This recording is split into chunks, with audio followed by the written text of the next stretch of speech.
Nah, siap. Masalah. Belum bang. Mana belum? Gua ulah di belum, belum kan. Wah, itu permadaan hujan gede kali bior,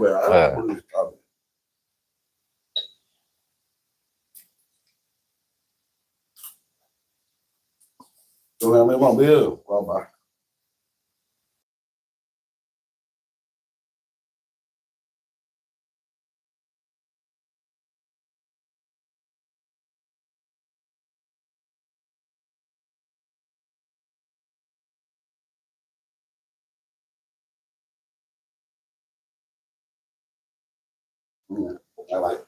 Totok godam, siap. Rantai emas dari langit. Nah.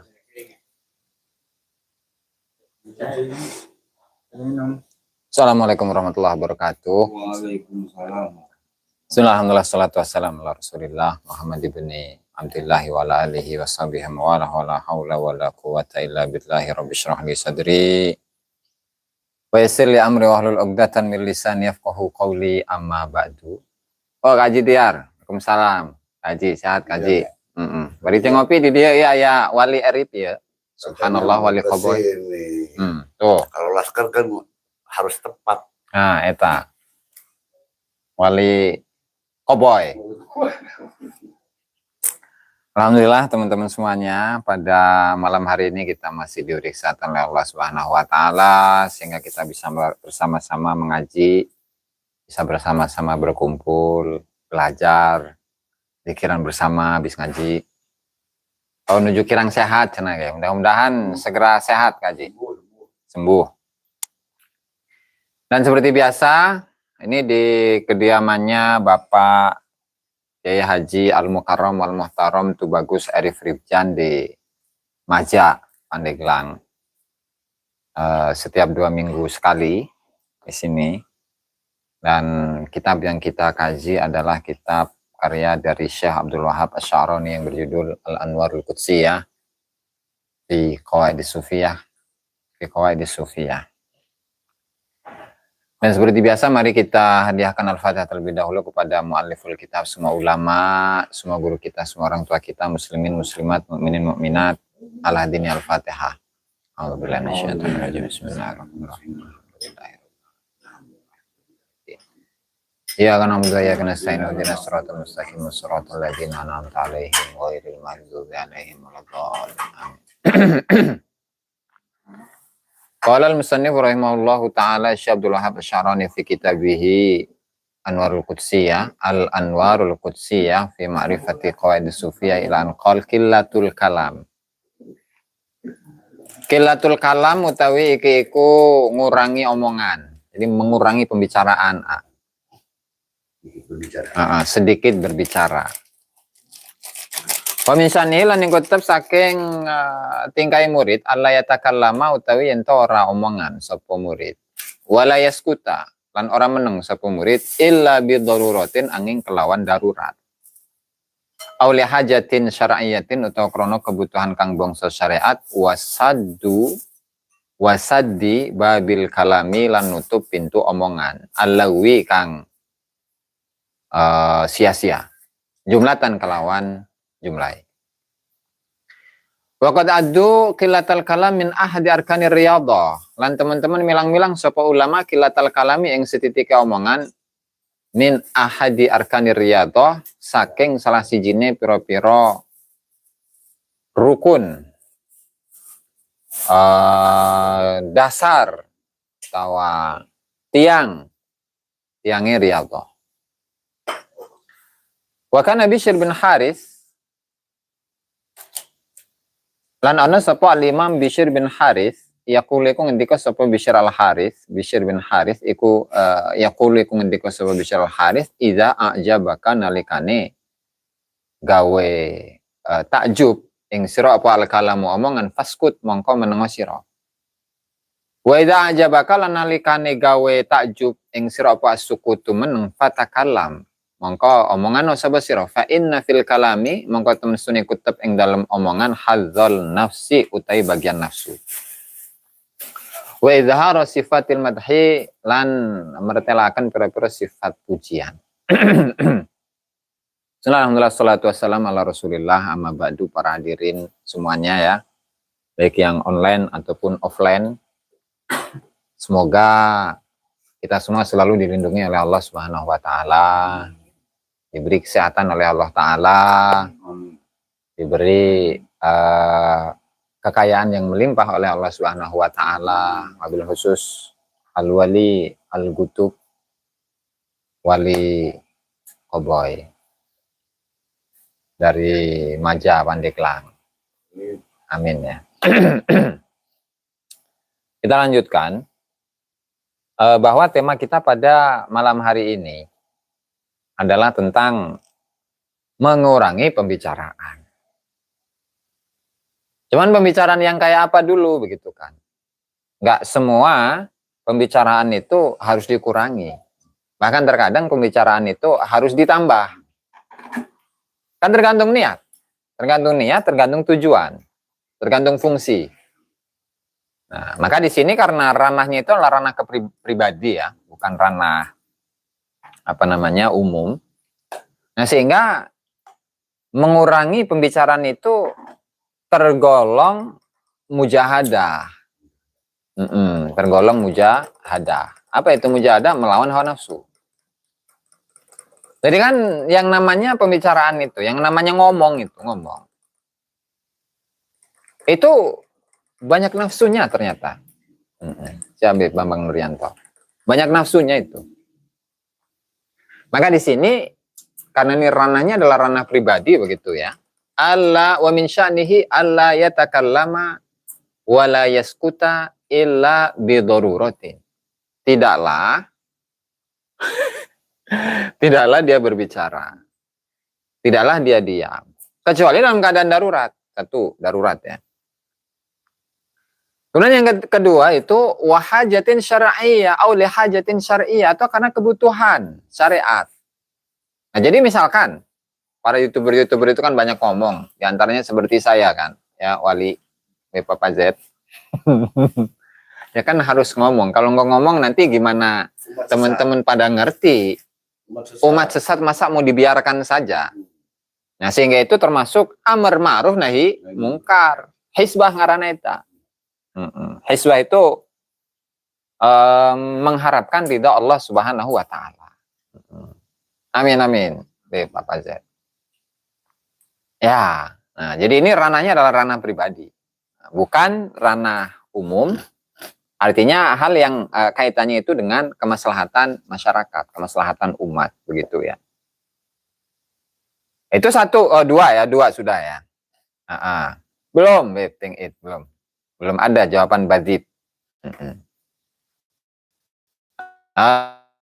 Kemudian berikutnya wasadiba bil kalamil lagwi jumlatan dan menutup rapat-rapat ucapan yang sia-sia secara umum atau secara keseluruhan. Ya artinya kalau berbicara ya harus berbicara itu dengan sekiranya ada faedah, ada fungsi, ada pencerahan bagi yang lain, ada manfaat bagi umat. Ya karena memang yang dilihat itu ya bukan pribadi. Nah, misalkan kalau saya duduk sendirian gitu, apakah saya kemudian ngomong sendiri atau jelema ge lo ngaranna? Nah, sehingga ini merupakan satu pelajaran bahwa kita harus memisahkan antara dua ranah. Ibarat begini, tasawuf itu ranahnya kan ranah pribadi. Yang kemudian di sini kita tidak boleh berbicara atau diam kecuali karena darurat atau karena ada kebutuhan syariat dan juga sekaligus menutup rapat-rapat pembicaraan yang sifatnya itu omong kosong, nggak ada manfaatnya, nggak ada fungsinya. Nah ini ranahnya kan ranah pribadi ini masing-masing artinya untuk masing-masing personal itu mengaplikasikan dalam diri mereka sendiri. Nah kemudian ada ranahnya yang ranah umat. Ranahnya ranah umat. Yang harus disampaikan, harus diluruskan. Sejarah-sejarah yang harus luruskan karena sudah mulai dibelokkan. Pemahaman-pemahaman yang sesat, nah itu harus dilawan. Mencerdaskan kehidupan bangsa. Nah itu kan kemaslahatan umat itu. Nah karena begini,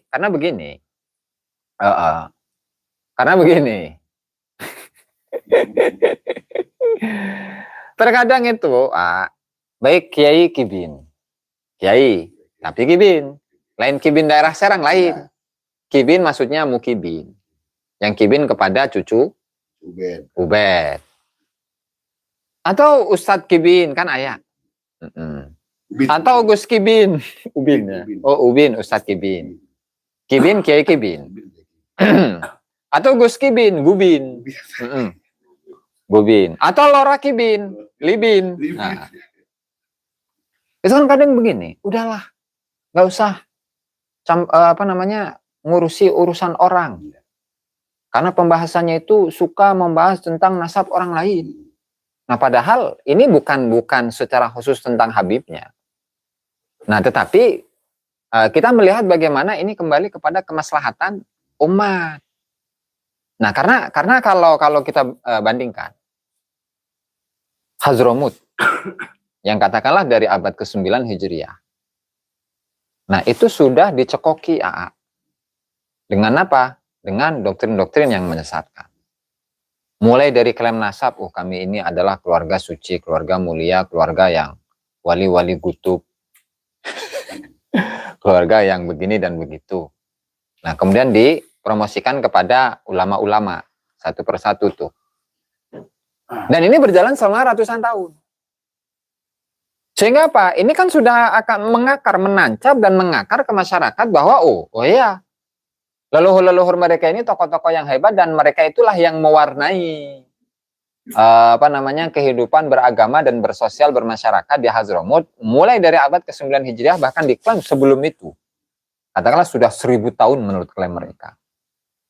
Nah, ini kalau dibiarkan, nah maka di situ akan terdapat apa? Penjajahan spiritual.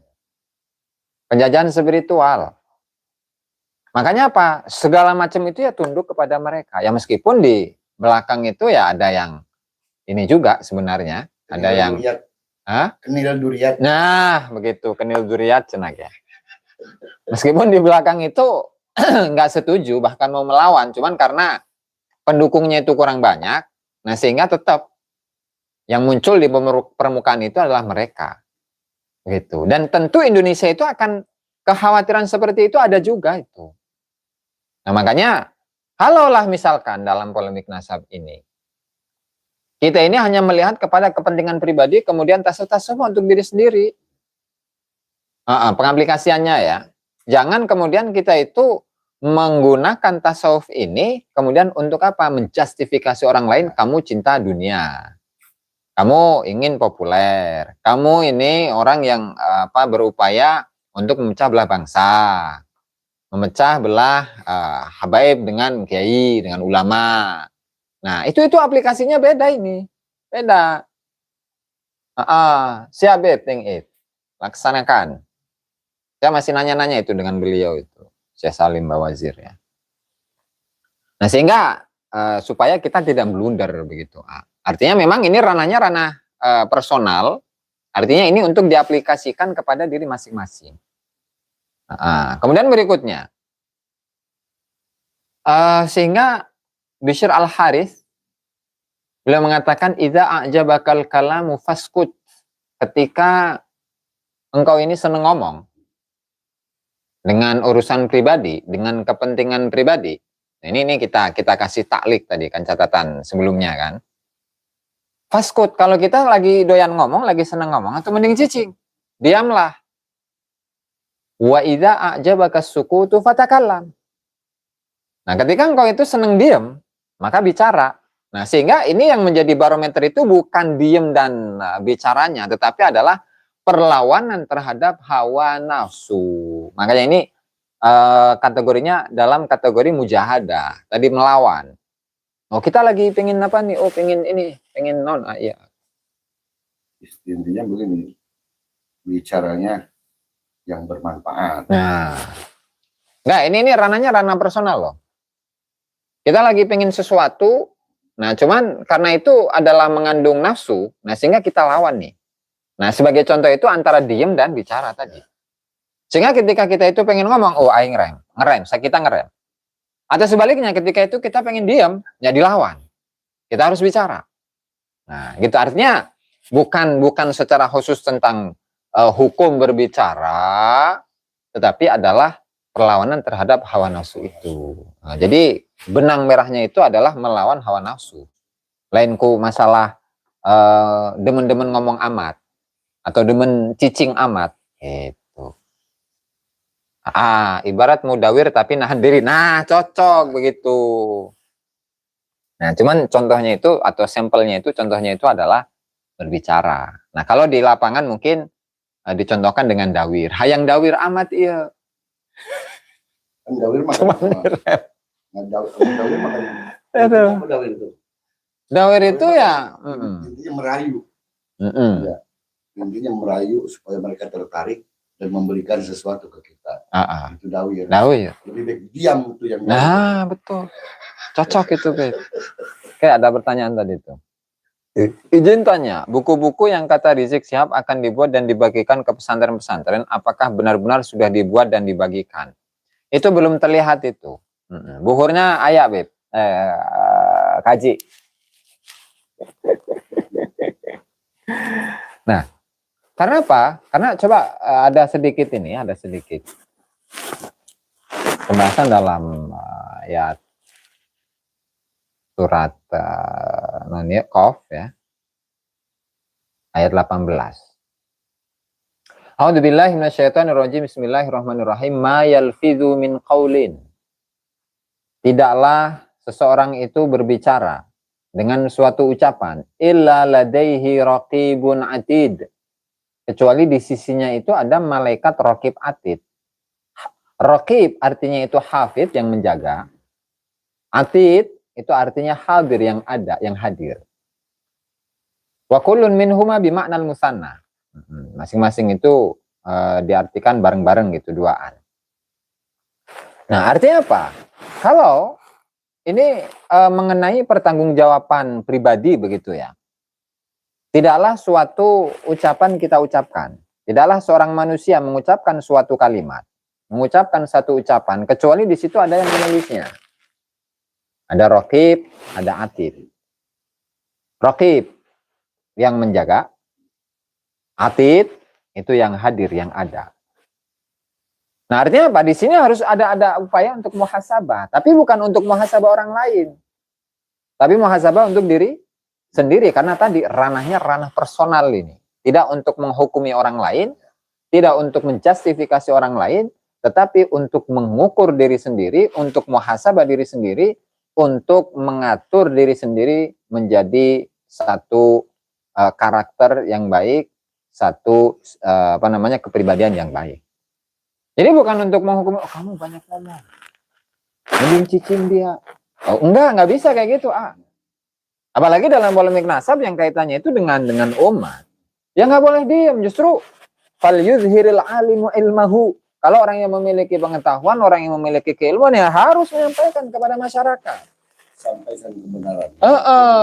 Iya, qulil haqqa walau kana murran, sampaikanlah kebenaran meskipun kebenaran itu pahit. Kata Wali Koboy. Sebenarnya itu hadis. Yang dikutip oleh Wali Koboy. Gitu. Lanjut. Waja'at sakratul mauti bil haq. Nah, ini kan nyambung ini sebenarnya. Tadi tidaklah engkau itu mengucapkan suatu ucapan kecuali di situ ada raqib dan atid. Dan di mana sakratul maut itu akan datang dengan membawa kebenaran, dengan pasti min amril akhir hatta yarahul munkar hatta yarahul munkiru lahu ayanan wa huwa nafsu syiddah. Sampai itu akan dirasakan, dialami oleh orang-orang yang mengingkari adanya kematian. Pasti kan nanti dia akan merasakan kematian itu sendiri. Zalika al-mautu, kematian itu ma kunta minhu tahid, di mana engkau itu tidak akan bisa lari dari kematian. Nah, ini kan sama menguatkan tadi. Bahwa pembahasannya itu ya personal, untuk diri sendiri. Sehingga kita tidak perlu untuk menyatakan tadi yang seperti disampaikan di awal.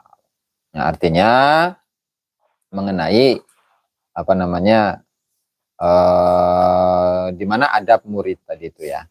Adab dari seorang murid, adab dari seorang muslim begitu. Dia itu tidaklah berbicara, tidaklah diam kecuali karena suatu alasan yang darurat atau di situ ada kebutuhan syariat, kepentingan syariat. Nah, kalau enggak, atau mending cicing. Nah, kan enggak ujuk-ujuk, enggak tiba-tiba begitu. Kita ini membicarakan segala sesuatu yang sama sekali tidak ada manfaat bagi kita, baik itu di dunia atau di akhirat. Nah, kayak tadi kan nanya-nanya, oh, bata itu gimana? Hebel itu gimana? Kan ada manfaatnya ya kan? Contoh ya, contoh. Kan kembali untuk pengalaman, untuk ke depan nanti bagaimana, gitu kan. Nah, kita lanjut. Wa kana Al-Imam Abu Bakar As-Siddiq radhiyallahu taala anhu yadau katsiran al-hajara fihi hatta yakilla kalamuhu. Dan dulu Sayyidina Abu Bakar As-Siddiq radhiyallahu taala anhu itu senantiasa meletakkan batu yang kecil di mulutnya, dimasukkan di mulutnya. Sehingga apa? Sehingga nggak banyak ngomong. Sehingga fakana kullama arada an yatakallama lagwan tazakkara bil hajar. Sehingga ketika beliau itu ingin berbicara dengan pembicaraan yang sia-sia, lagu, mainan, nggak ada faedahnya, nggak ada manfaatnya. Ya beliau ingat, oh ya di mulut saya itu ada ini ya, ada batu ya. Wakila dan dikatakan, innahu wada'al hajara fi fihi kada sanatan. Dan dikatakan bahwa beliau itu dalam upaya ini, katakanlah mujahadahnya itu untuk menjaga lisan, supaya lisannya itu tidak berbicara dengan pembicaraan yang kotor, atau berbicara dengan pembicaraan yang tidak ada faedah dan manfaatnya kepada umat Islam, itu selama sekian tahun. Sehingga Rasulullah SAW itu bersabda dalam sebuah hadisnya, hal yukibbun nasu finnari ala wujuhihim illa hasaidu hal yukibbun nasa finnari ala wujuhihim illa hasaidu alsinatihim. Tidaklah membuat manusia-manusia itu terjungkal di neraka ya kecuali dari panen lisannya. Artinya apa? Ya karena nggak bisa jaga ini, nggak bisa jaga lisan. Nah makanya bagaimana kita lihat fenomena di DPR itu kan. Ketika ditanya, gimana kalau DPR RI itu dibubarkan? Nah kan itu jawabannya itu merendahkan rakyat. Kemudian mengatakan bahwa rakyat yang ada di bawah itu adalah rakyat jelata. Itu gara-gara apa? Lisan. Kemudian dalam polemik nasab misalkan. Kenapa sampai sekarang itu nggak berhenti-berhenti? Waktu 4 tahun, jing. Kekeh, baik. Ya karena di awalnya kayak gimana, tahu kan? Dalam darah saya, dalam diri saya terdapat darah suci Rasulullah. Kan gitu. Kiai-kiai dihina. Kiai anjing, kiai babi. Tetek bengek deh. Sampai Kiai Ma'ruf Amin dikatain kiai babi kan. Nah, gara-gara ini, lisan. Nah, sehingga ketika itu berkumpul, menumpuk, dan menumpuk. Ya akhirnya yang namanya semut ada perlawanan. Semut seringkali diinjek. Nah, akhirnya yang gigit gitu. Akhirnya ada perlawanan. Semut jadi macan. Nah, semut gak bisa jadi macan begitu. Subhanallah. La ilaha illallah. Iya barahaya 24 menit. Ini santai karena dari tadi kayak ngerokok ya. Jadi materinya nggak usah panjang-panjang tapi lebih pada diskusi begitu. Enggak? Rasulullah kan diturunkan oleh Allah ke muka bumi itu untuk memperbaiki akhlak.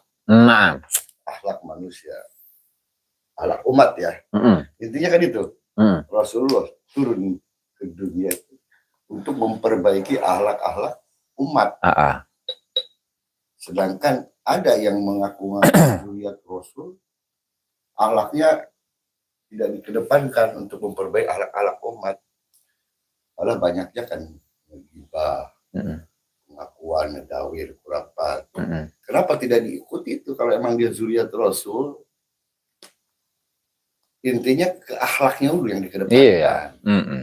Mungkin kita akan percaya ya, walaupun dia palsu, ketika akhlak yang dikedepankan sebagaimana tugas Rasulullah itu untuk memperbaiki akhlak umatnya. Yes. Ini mah kan tidak seperti itu, udah palsu, ngedalil, kurapat, hal-hal seperti itu, ngegibah, ngehina, jauh gitu dari akhlak-akhlak yang dibawa oleh Rasulullah. Itu Gus. Biasanya itu yang palsu itu merasa paling asli, bener nggak sih? Ya itu. Gitu. Imitasi itu sekarang kan asli. Dia kemas. Dia kemas. Kayak misalnya HP-nya HP Pipo. Pipo. Dia kemas seperti iPhone. Padahal udah Pipo lah, bukan iPhone. Android nya. Iya, walaupun dia casing iPhone tetap bisa Pipo. Jeroana mah Pipo. Imitasi. Gitu. Tapi kan nggak bisa dioperasikan kayak iPhone. Karena mesinnya mesin Pipo. Cocok. Casingnya doang yang Apple. Jin dibayar beras sepitrah sama ayam panggang, dapat pasukan gosiper langit. Masalah. Nah, kecuali bagi mukadam itu. Jadi kemarin tuh begini. Sebelumnya kita mempertanyakan, bagi mukadam itu kan dalam satu malamnya itu kan 70 kali menang naon. Ya kan? Pertanyaannya kan? Menang naon. Ternyata dapat telur, dapat telur. Iya mah beda. Ini mah beda. Karena memang telurnya itu telur dari Sidratul Muntaha, bayangkan.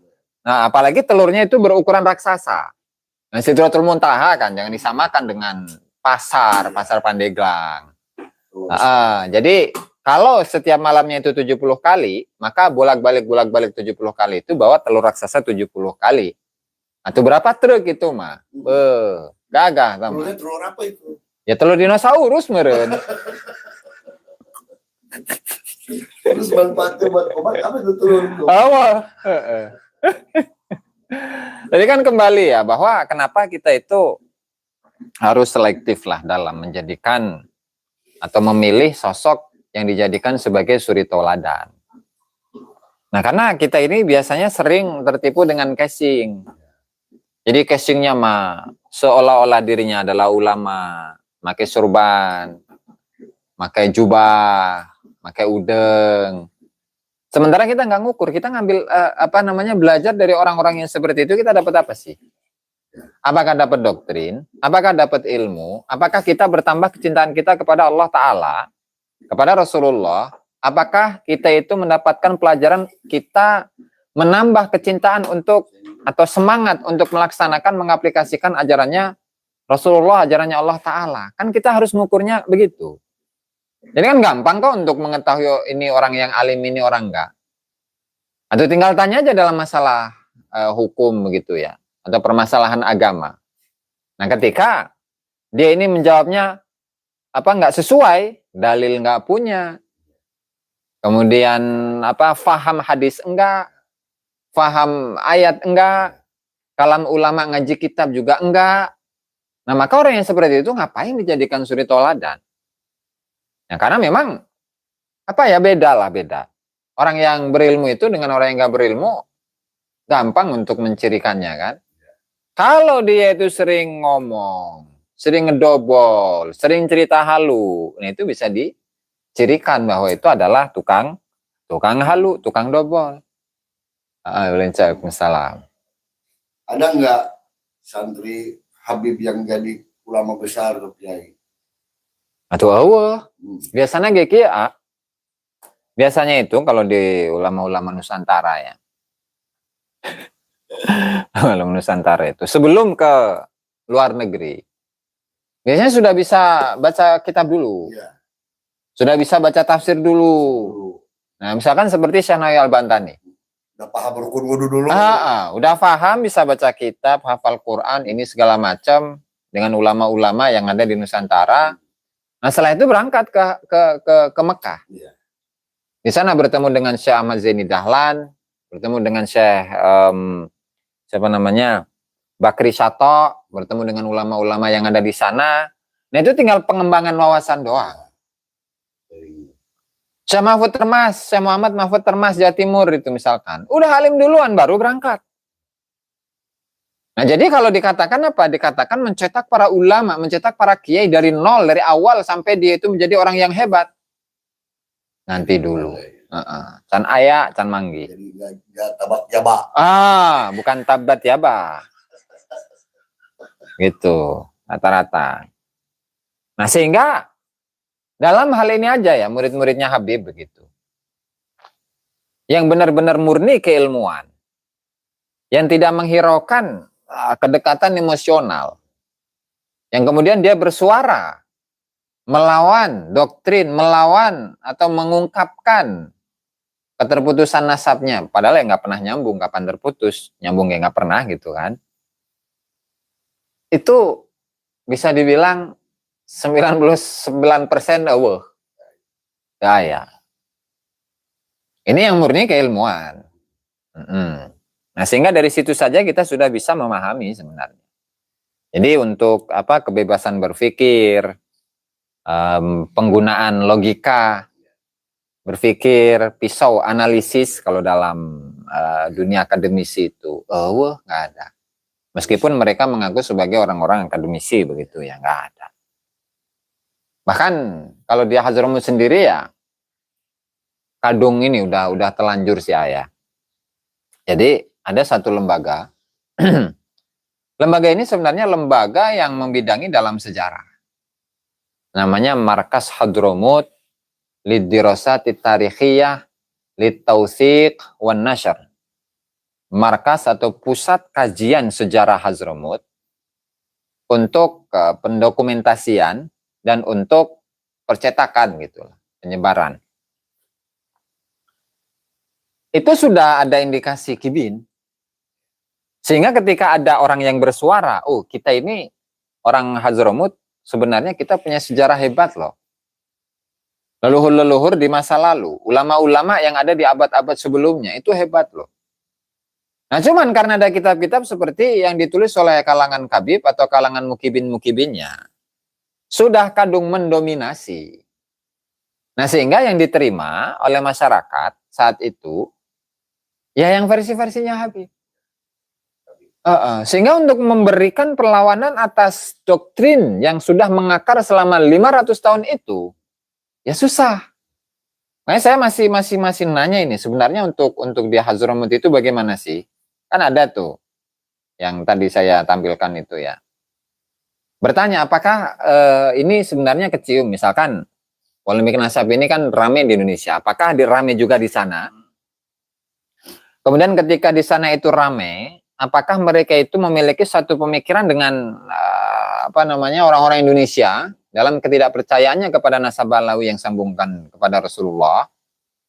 Terus kemudian bagaimana sikap mereka terhadap nasab Balawi dan apa upaya ke depannya? Apakah ingin menyusun sebuah sejarah yang baru yang terlepas dari kitab-kitab mimpi atau kitab-kitab halu atau kitab-kitab khurafat itu?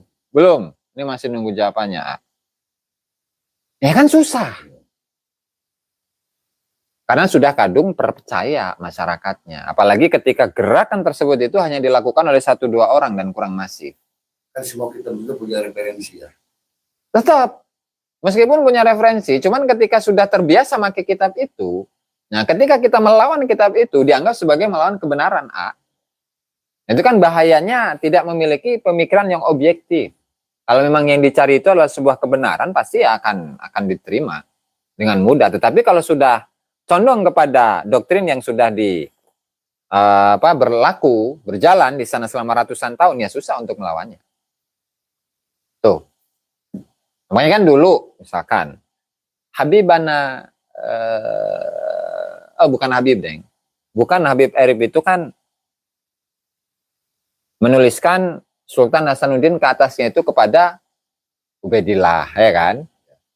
Nah, itu udah berjalan berapa lama itu? Katakanlah 100 tahun. Nah, itu ketika kita mendapati versi yang berbeda. Nah, tentu untuk apa namanya melepas dari kepercayaan awal itu kan sangat susah. Nah, begitu juga ya dengan yang di Hadramut itu sudah 500 tahun. Tapi ketika sesuatu hal masalah ataupun kajian sebelum ada sanggahan itu sah saja. Sah-sah saja. Sah-sah saja sebenarnya. Tapi ketika ada sanggahan, kita berarti harus berpikir untuk tabayun, mana mencari kebenaran mana nih yang betul. Seperti itu kan? Betul. Dia selama 300 tahun, 500 tahun kan belum ada sanggahan. Betul. Sah-sah saja karena tidak ada sanggahan. Tapi ketika ada sanggahan, nah, dan sanggahan itu tidak bisa mereka bantah, ya akhirnya coba tolong buktikan ketika di sanggahan itu, kita bukti di sanggahan itu. Nah, kita sebagai orang yang berakal harus tabayun dan berpikir. Kalau bisa kita bikin seminar tentang nasab Habib. Gimana kan gitu? Di Hadramut. Ulah bahaya bicara ke Hadramut. Nah, di Paihan didinya kayak di Bedil. Didinya mengeri beda dikit nih, mati udah di sana mah ya. Karena masih apa ya, nggak seperti kita gitu, nggak seperti di sini begitu. Jadi kebebasan berpikir itu rada-rada. Kalau tujuannya untuk membenahi suatu kebenaran sejarah suatu negara, tentu akan dibenahi, betul. Nah, cuman tinggal dia itu suara mayoritas apa minoritas itu kan. Mereka jadi mayoritas habis. Kalau pelajaran sekolah di Yaman, pelajaran sejarahnya tentang Balawi gimana? Oh, nggak dibahas sebenarnya, Beb.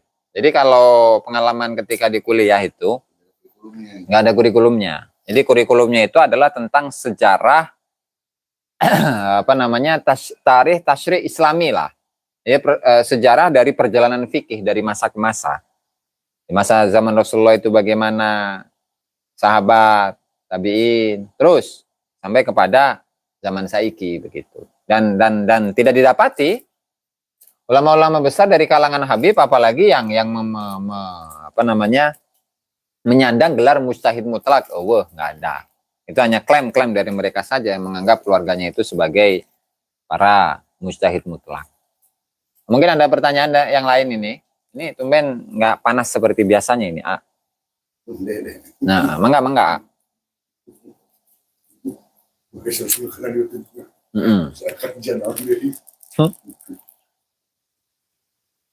Bro, biasa nanya pertanyaan, bro. Bebas pertanyaannya. Masih primitif, betul, Beb Iswadi. Ya, biasa nanya baik. Aduh, segara-gara motor ya.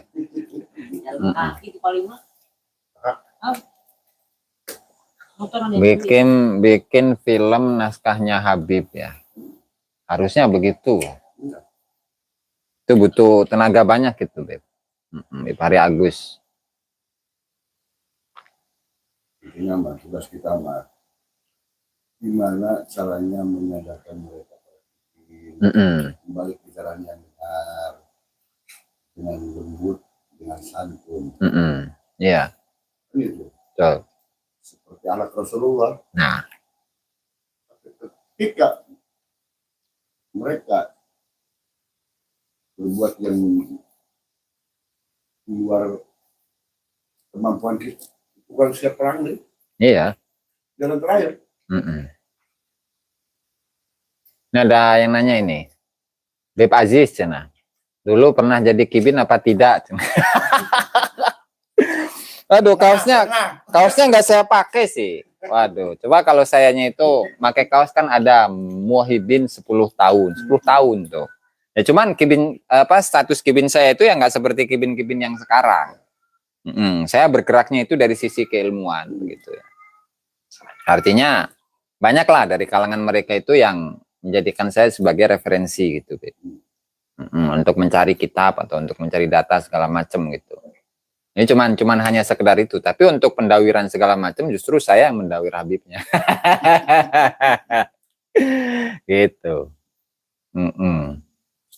Ya, ence inci wo sengi ungi. Barangkali ada pertanyaan dari teman-teman yang di YouTube. Enggak. Makanya mereka mencari ujung langit yang ternyata adalah Indonesia. Subhanallah. Jadi begini lagi tuh. Seringkali kita itu mendapati banyak statement dari mereka bahwa leluhur mereka itu datang ke Nusantara itu untuk dakwah ceritanya, untuk islamisasi lah. Padahal kalau dirunut dari sisi sejarahnya itu secara masif pada tahun 1850.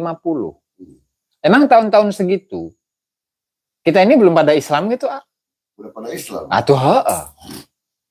Terus apakah kita ini kekurangan kiai saat itu di tahun 1850 itu? Banyak. Atau ngebadek kiai kayak? Nggak di Jawa, nggak di Sumatera, nggak di Kalimantan, Sulawesi, di mana-mana banyak udah kiainya. Kan banyak makom-makom wali di Nusantara. Di kampung saya aja berapa puluh makom wali. Makom walinya. Iya. Ya ulama, ya walinya. Makanya tuh si Kabib itu mau merubah itu. Nah, eta. Karena sejarah itu buktinya itu dari makom juga sangat inilah kuat. Makanya di sejarah itu kan peninggalan. Berapa di Pandeglang aja di sini kalau kita mau ziarahi para aulia Allah, para wali, nggak cukup setahun mereka. Itu nggak bakalan cukup. Hampir tiap kampung, tiap RT di sini ada makam wali. Gitu. Karena Kabib mau merubah makom-makom wali itu dengan Kabib semua. Nggak cukup. Itu bisa. Nah lalu mereka kayak tadi saya mau ngurutinya kayak gimana tuh si aing pokok. Nah kan udah ada tuh islamisasi ya. Nah sementara di waktu itu juga di Hadramut di Yaman itu dijajah oleh Inggris, dijajah oleh komunis kata mereka. Nah kemudian mereka itu lari karena apa? Karena ketika mereka dakwah di Hadramut itu sendiri, itu tidak bisa bebas ketika ada penjajah Inggris dan juga komunis. Nah sehingga alasan mereka itu apa? Sehingga ya kami berpindah, berhijrah, bermigrasi dari Hadramut ke Nusantara. Nah kemudian LW.C. van den Berg ini salah satu pemikir dari kalangan Belanda ini yang memiliki satu buku Hadramut Arab Hadramut apa itu ya? Saya jadi lupa judulnya itu. Dan koloni-koloninya. Arab Hadramut dan koloni-koloninya. Ya Mbak Dewi ya. Subhanallah. Subhanallah Bambang Nuryanto. Jadi kibin saya cenah. Nah, di sana itu menghitung, menyensus berapa banyak dari kalangan orang-orang Arab secara umum nih yang datang dari Hadramut ke Indonesia. Nah itu diperkirakan, itu kan disensus dari kota per kota gitu ya. Yang dijumlah di total itu kurang lebih 10 ribuan. Antara 10 sampai 20 ribu. Nah dari 10 ribu atau 20 ribu orang ini, yang bisa ngaji, baca Quran aja itu cuma 50-an. Ngaji doang ya, baca Quran. Bukan kitab keilmuan, ilmu syariat. Yang bisa ilmu syariat itu cuma 5 orang. Ini pengakuan van den Berg loh. Nah sehingga kalau kita saat ini masih percaya bahwa leluhur mereka itulah datang ke sini untuk melakukan dakwah, betul. Satu. Kemudian catatan keduanya itu, ya negaranya itu kan sedang dijajah. Nah kalau negaranya sedang dijajah sementara dia itu lari, nah berarti kecintaan terhadap tanah airnya itu kurang dong. Boro-boro untuk membela Indonesia. Sampai titik darah penghabisan untuk negaranya sendiri saja. Mereka lari kok. Nah kemudian yang ketiga, lebih dari itu. Proman Suki, DPR. Lebih dari itu, kan banyak. Dari kalam-kalamnya, dari ucapan-ucapan Habib. Yang di zaman dulu, misalkan Ali Al-Habsyi. Ali Al-Habsyi ternyata dukung Utsman bin Yahya. Sebagai tokoh yang hebat, memuji, dan seterusnya itu. Ali Al-Habsyi yang punya maulid itu ya. Yang kemudian di Holi di Solo menjadi Haul Solo. Dia itu menilai Indonesia ini sebagai apa? Sebagai negeri terlaknat. Coba bayangkan. Wah, innalillahi wa inna ilaihi raji'un. Bener ini, ada kitabnya itu, ada. Negeri yang dilaknat itu Indonesia. Nah, kalau Indonesia itu memang dikatakan sebagai negeri yang dilaknat, kan dengan menyitir sebuah hadis itu. Ad-dunya mal'unatun, mal'unun ma fiha. Dunia itu adalah hal yang dilaknat oleh Allah Ta'ala. Dan isinya itu dilaknat oleh Allah Ta'ala. Nah, tapi kan begini pertanyaannya. Kalau memang Indonesia ini adalah negeri terlaknat, atau ngapain pada betah di sini? Terus ngapain sekarang itu Solo, ya, itu di Holi, yang kemudian padahal Solo itu dianggap sebagai, atau Nusantara secara umum lah, itu dianggap sebagai negeri yang terlaknat, tapi sampai ada penyematan Hol Solo yang kemudian disematkan kepada tadi Habib Ali Al-Habsyi itu. Nah, berarti ini kan nggak sesuai begitu loh. Gimana ini? Dipoyok di Lebok. Nah, di Poyok Ongko, di Lebok deh. Teboga kaisi. Nah gitu. Dan dari statement Habibnya itu sendiri itu memberikan pernyataan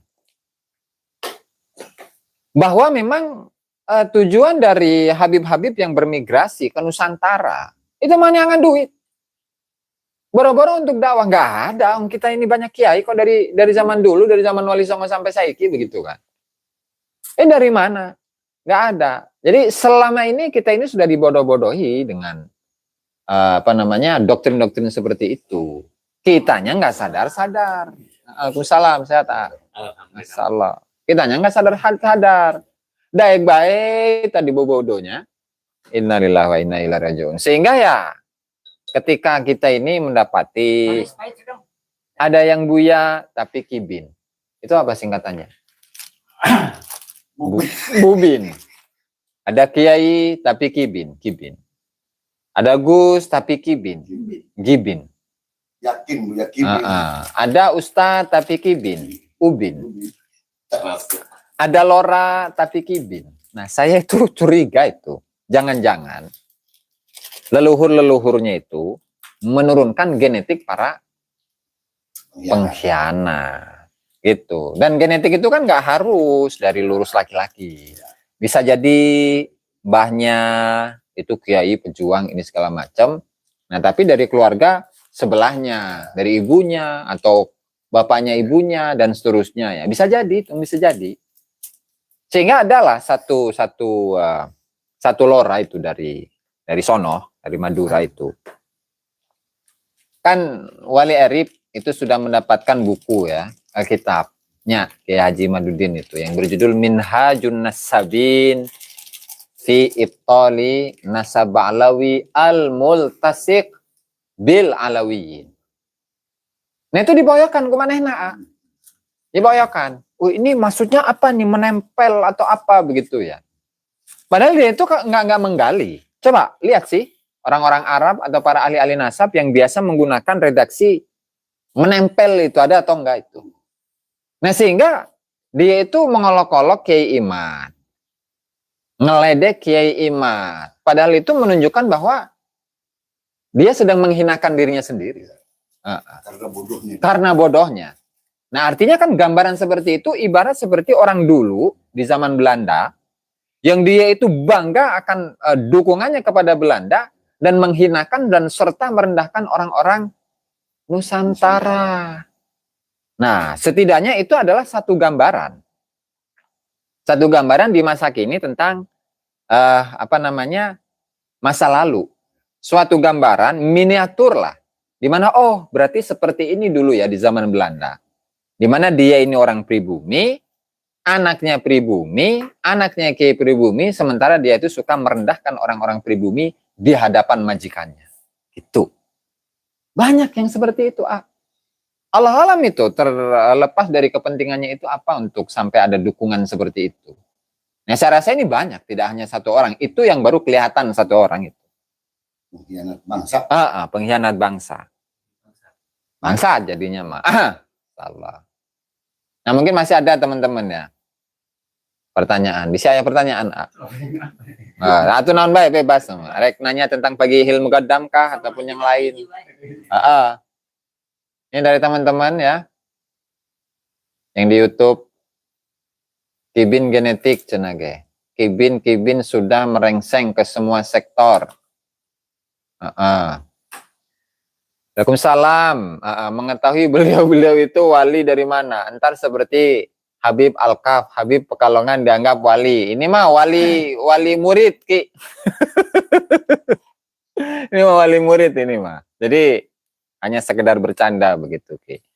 Nah, kemudian kan juga kalau dalam kitab-kitabnya Habib itu tidak ada satupun dari keluarga Habib di masa lalu kecuali mereka adalah wali. Nah, kecuali mereka itu adalah para wali. Tidak hanya wali saja, tetapi bahkan sampai wali gutub begitu. Itu cara memverifikasinya gimana? Gitu. Lah masa iya seolah-olah orang-orang yang dipilih oleh Allah Subhanahu Wa Taala untuk menjadi wali itu harus dari keluarga mereka. Jadi kewalian itu diplot di keluarga mereka. Ada yang gutub, ada yang abdal, ada yang begini, ada yang begitu. Wali naon tambah. Sekarang mah jadi bercandaan itu, jadi ledekan itu. Siap. Terus dari teman-teman barangkali masih ada ini. Habib itu agamanya kepercayaan. Kira-kira harus percaya dia cucu. Percaya kitab, percaya kitab, percaya khurafat. Nah. Pekalongan wali koboy cenage. Ya, namanya double bebas. Nah, ini tadi untuk tadi ya. Yang lain barangkali masih ada. Namun itu ditutup ya. Wah. Terus baik. Ulah orang melulus orang nage. Taha. Ini nggak mau senjaran. Fitnah terus Rip, semoga kamu bisa tobat sebelum wafat. Atau amin. Jadi kan begitu tadi. Habib itu juga manusia. Ada yang salah dan ada yang taat. Iya. Sama hal yang manusia yang lain. Yaitu ada kamu yang ahli ibadah semua. Sama hal yang mau lu persis. Siapa yang manusia pasti tidak lepas dari ada yang maksiat, ada yang taat. Pikir, kamu seolah-olah paling ahli ibadah gitu. Lihat almarhum Habib Munjir menjadi majelis Rasulullah. Apakah kamu lebih taat dari beliau? Pikir, Habib Munjir. Itu kan personal. Jadi sebanyak apapun kita beribadah kepada Allah, itu kan personal kita. Sebanyak apapun ibadah yang dilakukan oleh orang lain, itu personal mereka. Nah, kita jangan membandingkan personal itu. Nah, ibaratnya kita yang kita bahas, yang kita kritisi itu adalah dari doktrin. Emang nggak ada doktrin? Meskipun Habib siapapun gak ada. Dulu ketika sebelum ramai polemik nasab itu. Saya ini hanya ngomong gini, di Tarim itu ya, di Yaman, di Hazramut, di Tarim, di kampus itu. Itu ada yang marga Assegaf, ada yang marga Ali Drus, ada yang marga bin Syahab. Itu jadi tukang ngepel, suka ngebersihin WC. Itu geger ngomong gitu doang, Ngomong itu doang padahal. Saya tidak mencela nasabnya, tidak mencela orangnya, tidak menyebutkan siapa. Dengan menyebutkan statement seperti ini saja itu, geger. Nah, berarti kan sebenarnya ini ada apa? Geger itu di kalangan Habib-Habib. Bahkan sampai guru-guru saya itu nyuruh saya minta maaf. Dah yang amat aing mah. Atau aing mah ngerasa salah ya. Ya kan faktanya seperti itu kan. Loh, kenapa mereka harus marah? Nah, sehingga ini ada kecurigaan. Kenapa? Apakah mereka itu pada ingin diposisikan pada posisi yang tertinggi sehingga tanpa celah sedikit pun keburukan. Itu sebelum polemik nasab, apalagi polemik nasab atau dibongkar kabehan kayak. Sadayana ge dibongkar. Kalau yang di Indonesia udah dimodalin sama Riza Khalid. Jadi kalau membandingkan kesolehan, ketakwaan, ya itu bukan ukuran. Emang kita bisa menilai orang lain bahwa dia adalah orang yang bertakwa? Atau nggak bisa. Siapa tahu dia itu benar di hadapan kita, di mata kita, dia adalah orang yang ahli ibadah. Nonton ibadahnya diterima ku Allah Ta'ala. Atau belum tentu. Namanya jangan ngukur itu. Jadi ngukur itu apa yang terlihat saja sudah. Jangan mengukur kesolehan seseorang dari apa yang kita lihat. Karena kita nggak bisa memverifikasi apakah benar Dia ini orang yang soleh, apakah orang takwa, apakah wali atau bukan, begitu kan? Nah, itu salah, berarti itu kibindongo eta mah. Terus gua dijawabna eta. Masih kawanan aja. Oh. Ibin berat sama. Biasa. Lamun tu bagus eta diragukan. Itu bagusan eta. Itu bagus asli mah kitu jing. Amun tu bagus gitunya. Tadi itu aku kritik, kritik air gitu. Biasa. Dia itu ingin ke mana, ke surga Heeh. tanpa apa namanya, Beribadah. Oh, itu jaminan faqih muqaddam sama. Dengan mahabbah ke Oh, Habib. Habib. Nah. Gitu. Makanya dibilang, Cinta ke Allah saja itu, cinta ke Allah kalau nggak dibuktikan, cinta ke Allah, kita ngomong cinta, saya mah cinta Allah totalitas 100%. Kalau nggak ada pembuktiannya dari kita, ketaatan kita kepada Allah secara totalitas, atau itu mah seperti cintanya siapa? tidak palsu. Nah, eta cintanya Majnun, bukan, itu masih mending itu. Cintanya Markona yang ditolak itu. Coba ini. Ustaz Cenah, jika kita tidak pernah koreksi dan introspeksi diri kita sendiri, maka Allah sajalah yang akan mengoreksi kita. Siap, betul Ki. Nah, artinya apa? Dalam hal ibadah, dalam hal tadi ya, ukuran kecintaan kita, semangat kita dalam beribadah, ketaatan kita kepada Allah, ketaatan kita kepada Rasulullah, kita itu justru mengoreksi diri sendiri. Nggak perlu mengoreksi orang lain. Orang lain mah bodo amat. Itu antara dirinya dengan Allah Subhanahu wa taala. Tapi kita, saya ini masih merasa ibadah saya belum benar nih. Maka saya belajar untuk beribadah dengan ibadah yang benar. Saya ngajinya sepertinya saya belum benar nih. Ya, saya belajar untuk menjadi orang yang benar.